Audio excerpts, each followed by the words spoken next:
The Discourses of Epictetus, Chapter 1, 1.2. How one may preserve one's proper character in everything. For a rational being, only what is contrary to nature is unendurable, while anything that is reasonable can be endured. Blows are not by nature unendurable. How so? Look at it in this way. Spartans will put up with a beating in the knowledge that it is a reasonable punishment. But to be hanged, isn't that past bearing? When someone feels it is to be reasonable, though, he'll go off and hang himself. In short, if we look with due care, we'll find that there is nothing by which the rational creature is so distressed as by that which is contrary to reason, and that, conversely, there is nothing to which he is so attracted as that which is reasonable. But these concepts of the reasonable and unreasonable mean different things to different people, as do those of good and bad, and the profitable and the unprofitable. It is for that reason, above all, that we have need of education, so as to be able to apply our preconceptions of what is reasonable and unreasonable to particular cases in accordance with nature.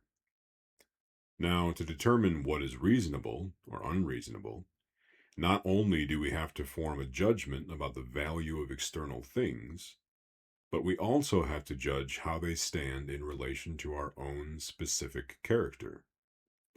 It is thus reasonable for one person to hold out a chamber pot for another, simply in view of the fact that if he fails to do so, he'll get a beating and no food, but will suffer no rough or painful treatment if he does hold it. Whereas for another person, it won't just seem intolerable to hold out a pot himself, but even to allow someone else to do so for him. If you ask me then, shall I hold out the pot or not? I'll reply that it is of greater value to get food than not to get it, and a worse thing to be beaten than not to be beaten. So if you measure your interests by these standards, you should go and hold out the pot. Yes, but that would be beneath me. It is for you to take that further point into consideration, not me, since you're the one who knows yourself and knows what value you set on yourself, and at what price you'll sell yourself. For different people sell themselves at different prices. That's why, when Florus was considering whether he should attend Nero's show to perform some part in it himself, Agrippinus said to him, "Go." And when Florus asked him, "Then why aren't you going yourself?" he replied, "Because I've never even considered it." For as soon as anyone begins to consider such questions, assessing and comparing the values of external things, he comes near to being one of those people who have lost all sense of their proper character. What are you asking me then? Is death or life to be regarded as preferable? I answer, life. Pain or pleasure? I answer, pleasure. But if I don't agree to play a role in the tragedy, I'll lose my head. Go and play that role then, but I won't play one. Why? Because you regard yourself as being just one thread among all the threads in the tunic. So what follows? You should consider how you can be like other people, just as one thread doesn't want to be marked out from all the other threads. But, for my part, I want to be the purple, the small gleaming band that makes all the rest appear splendid and beautiful. Why do you tell me, then, to be like everything else? In that case, how shall I still be the purple? Helvidius Priscus saw this too, and having seen it, acted upon it. When Vespasian sent word to him to tell him not to attend a meeting of the Senate, he replied, "It lies in your power not to allow me to be a senator, but as long as I remain one, I have to attend its meetings." Well, if you do attend, hold your tongue. If you don't ask for my opinion, I'll hold my tongue. But I'm bound to ask you. and I, for my part, must reply as I think fit. But if you do, I'll have you executed. Well, when have I ever claimed to you that I'm immortal? You fulfill your role, and I'll fulfill mine. It is yours to have me killed, and mine to die without a tremor. It is yours to send me into exile, and mine to depart without a qualm.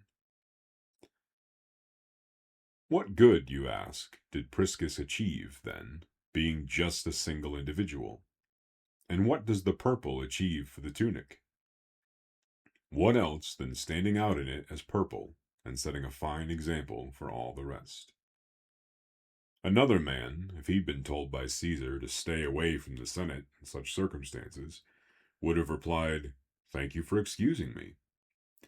But Caesar wouldn't have tried to stop such a man from going to the Senate in the first place, knowing that he would either sit there like a jug, or else, if he did speak, would say exactly what he knew Caesar would want him to say, piling on plenty more in addition. It is in this way that a certain athlete behaved too, when he was in danger of dying if his genitals weren't cut off. His brother, who was a philosopher, came to him and said, "Well, brother, what are you planning to do? Are we going to cut off this part of you and go to the gymnasium as usual?" But the athlete wouldn't submit to that, but set his mind against it and died. When someone asked, "How did he do that? Was it as an athlete or as a philosopher?" Epictetus replied, "As a man, and as a man who had been proclaimed a victor in the Olympia, and had fought his corner there, and had passed his life in such places, rather than merely having oil smeared over him at Baton's training ground. But another man would be willing even to have his head cut off, if it were possible for him to live without a head.